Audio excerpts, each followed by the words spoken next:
तो हमारा डिफरेंस किस बेसिस पे आता है लड़के और लड़कियों को अलग करने का, कि शरीर अलग है। तो हम बोलेंगे कि दोनों अलग अलग हैं। हम ये नहीं, हम साइकोलॉजी के हिसाब से नहीं सोचेंगे, हम सोचते हैं बेसिकली पहले की तरह शरीर के हिसाब से। सिर्फ शादी के पर्सपेक्टिव के हिसाब से हम सोचते हैं कि क्या लड़का लड़की सेम है डिफरेंट है, क्योंकि हमारे लिए मीनिंग ही लाइफ का है कि शादी। इक्वालिटी हमारा बेसिक गोल होना चाहिए कि हम दोनों को इक्वल लेवल पे समझ पाएँ, परख पाएँ, देख पाएँ। पर हम कभी वैसा नहीं करते। हम हमेशा एक गलती करते हैं जो हम करते आए हैं और करते आएंगे, कि हम लाइफ की मीनिंग को ही सिर्फ शादी बना देते हैं। और शादी को जब हम मीनिंग बना देते हैं लाइफ की, तो प्रॉब्लम ये हो जाती है कि आप दोनों के रोल्स डिफाइन कर देते हो सोसाइटी में बचपन से, क्योंकि आपने मीनिंग बना दिया उसको। मीनिंग मतलब ज़िंदगी का यही एक गोल है और इसके बाद तो लाइफ ख़त्म। ये नहीं हुआ तो कुछ नहीं हुआ। ये आपका मोटिव है समझने का। तो पॉइंट ये है कि आपको समझना होगा कि भाई गोल क्या है फिर आपका। मीनिंग आपको समझनी पड़ेगी, what is the meaning of life in the end. This is the basic motto of yours, कि what is the meaning of life. आपने मीनिंग एक बार सॉर्ट आउट कर लिया, आप दोनों को बचा सकते हो, दोनों जेंडर को आप बचा सकते हो अपनी अपनी बेवकूफ़ियों से। क्योंकि पॉइंट ये आता है कि आप अगर दोनों को नहीं समझ रहे हो, अगर दोनों में से किसी एक को भी नहीं समझ रहे हो, तो आप किसी को फ्री ही नहीं कर सकते सोसाइटी के प्रेशर से, सोसाइटी के जंजीरों से। क्योंकि आप दोनों को पकड़े हुए हो बस, किसी तरह के, और किसी तरह से ये लोग बंधे रहें और किसी तरह से ये लोग परेशान रहें। आप चाहते हो कि ये लोग परेशान रहें, और इसी वजह से दिक्कत आती है। क्योंकि क्योंकि आपको, आपका ये है कि आप अपने आप को तो फ्री नहीं कर पाते मेंटली। आप अपने आप को फ्री नहीं कर पाते मेंटली।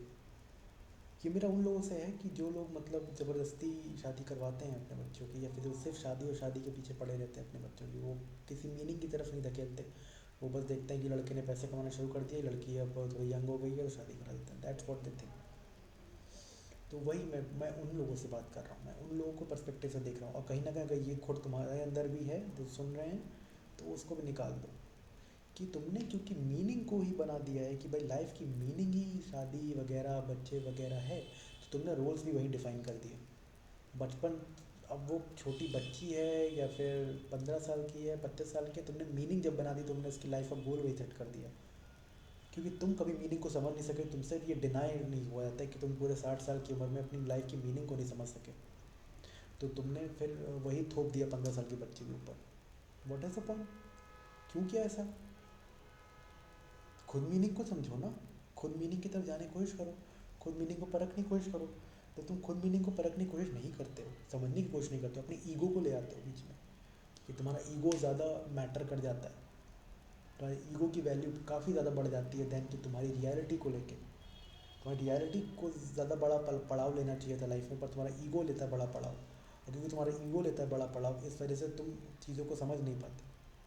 क्योंकि तुम चीज़ों को समझ नहीं पाते, तुम कहीं ना कहीं गलतियाँ बार बार बार बार वही करते रहते हो। तुम लाइफ में सबको बांध लेते हो, अपने साथ भी, समाज के साथ भी बांध देते हो। अपने आप को तो बांध ही रखे हो।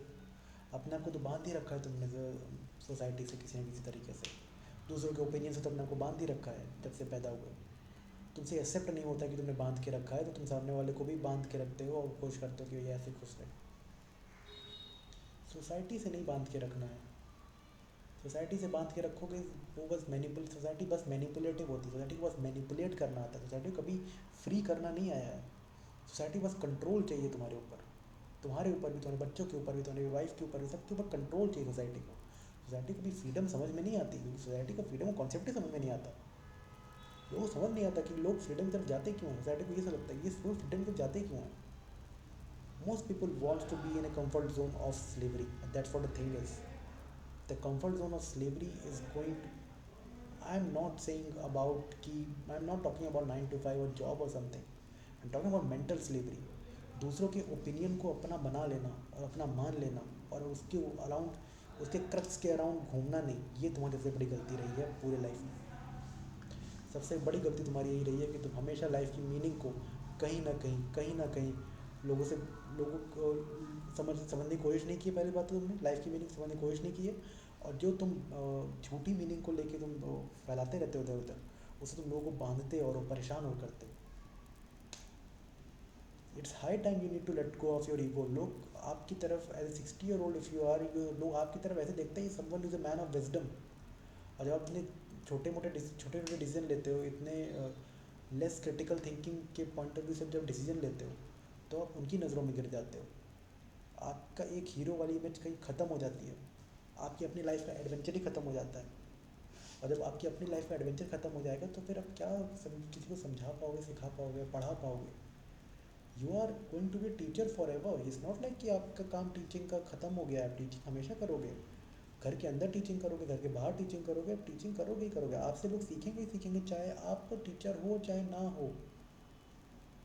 तो आपका काम क्या है फिर? आपका काम है लोगों को समझ, मीनिंग को समझना, उसको समझाना और लोगों को फ्री करना उनके बर्डन से, उनके अटैचमेंट के बर्डन से उनको फ्री करना. क्योंकि अगर उनके अटैचमेंट के बर्डन से उनको फ्री नहीं करोगे तो आप भी कभी फ्री नहीं हो पाओगे.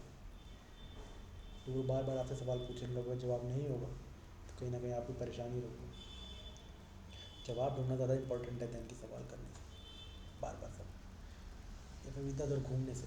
फिर सवाल जवाब करते रहो, कोई प्रॉब्लम नहीं, पर जवाब की तरफ बढ़ो. तो जवाब को मान के चलना कि ये मुझे पता चल गया, अब यही रियलिटी है, मैं मानता हूँ यही है. आप फंसा देते हो अपने साथ लोगों को. और जब आप फंसा देते हो अपने साथ लोगों को, आप लोगों को परेशान और करते हो. क्योंकि आप लोगों को परेशान और करते हो, आप अपने आप को भी परेशान करते हो. Understand the fact that your mind is going to jail you in if you let it. If you let it. Mind बहुत ही पेक्यूलियर चीज़ है. इसको अगर आपको जेल टाइम देना हुआ, ये ज़िंदगी भर आपको जेल टाइम रखेगा. पूरे लाइफ कॉर्नर में पड़े रहोगे, रोते रहोगे, लेकिन कोई हेल्प करने नहीं आएगा. ऐसा होता है कि कॉर्नर में लोग पड़े रहते हैं, कोई हेल्प नहीं करने आता. एक कोना पकड़ लेते हैं, ज़िंदगी भर एक कोना पकड़ के बस पड़े रहते हैं, कोई हेल्प करने नहीं आता. क्योंकि आप इस चीज़ को समझ, आप मीनिंग को समझने की कोशिश नहीं कर रहे, आप लोगों को समझने की कोशिश नहीं कर रहे, आप भगवान के कॉन्सेप्ट को भी नहीं समझ रहे. आप सब मान के चल रहे हो, मुझे पता है, मुझे पता है, मुझे पता है. क्यूरियोसिटी रखो, कि क्यूरियोसिटी एक बहुत अच्छी चीज़ है. क्यूरियोसिटी बहुत अच्छी चीज़ होती है. क्यूरियोसिटी हमेशा ईगो के अगेंस्ट खड़ी होती है. ईगो कोई रिजिड होता है, ब्रिक वॉल की तरह होता है.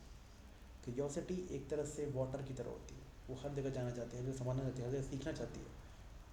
और वो वही फॉलो करती है जहाँ उसको सबसे स्टेबल इन्वायरमेंट मिलता है. जहाँ क्यूरियोसिटी को सबसे स्टेबल इन्वायरमेंट मिलेगा, क्यूरियोसिटी वहीं खुश रहती है, क्यूरियोसिटी वहीं रहना चाहती है. तो इंसान की क्यूरियोसिटी को मारने की कोशिश कभी मत करना. क्यूरियोसिटी बहुत इंपॉर्टेंट चीज़ है. क्यूरियोसिटी को हमेशा बढ़ावा ही देना है तुम्हें. क्यूरियोसिटी कभी बैकआउट करने के लिए नहीं है. क्यूरियोसिटी को, क्यूरियोसिटी से हेल्प ही करनी है सामने वाले की. उसको जेल में नहीं डालना है क्यूरियोसिटी से अपने, समझे. तो कोशिश करो सामने वाले की हेल्प ही हो. ऐसा ना हो कि सामने वाला और फंसता रहे तुम्हारे साथ. जितना ज़्यादा फंसेगा उतना ज़्यादा तुम्हें कोई हेल्प रहेगी भी नहीं, है ना. तो just understand the fact that what I'm talking about, what I'm actually trying to indulge you in, what I'm trying to help you is to make you understand that you are bounded by society on some level. You are in a bondage with the society, and society loves that bondage with you. It doesn't want to help you with that bondage, it only wants to exploit you through that bondage. And when you let that happen too much, then what happens is the people who are attached to you also get attracted towards that bondage, and the whole family system is around that bondage only, and there's no help. No help. No help at all. Because the bondage only likes to exploit people. So it will exploit your family people, exploit you. To try to understand the fact that you are going to put men and women on an equal state. If you want to put men and women on the equal state, you have to understand each other psychologically. For that, you need to free them enough to make so that they could understand each other psychologically. Free रखो, but एक boundary भी रखो. ठीक है, बांध के ना रखो. हर जगह बांधने की कोशिश मत करो. You will end up putting them into more and more bondage. That will not help anyone at all. And not no one. It will help no one. Okay. तो समझने की यही कोशिश करनी है कि what is bondage and what is that. And equality आएगी कैसे? इक्वालिटी एक दूसरे को साइकोलॉजिकली समझने से आएगी. शरीर से समझने से नहीं आएगी, साइकोलॉजिकली समझना होगा एक दूसरे को. और जानना होगा कि कहीं ना कहीं शायद हमारी दिक्कतें सेम हो सकती हैं. कहीं ना कहीं हमारी सारी प्रॉब्लम सेम हो सकती है, सारी हमारी दिक्कतें सेम हो सकती हैं. अगर हमारी सारी दिक्कतें सेम है तो शायद हम कहीं ना कहीं सेम प्रॉब्लम में भी हैं. और शायद अगर हम सेम प्रॉब्लम में हैं तो हम सेम सोल्यूशन भी ढूंढेंगे. और सेम प्रॉब्लम सेम सोल्यूशन है तो शायद इक्वल ही है. ओके, चलो बाय.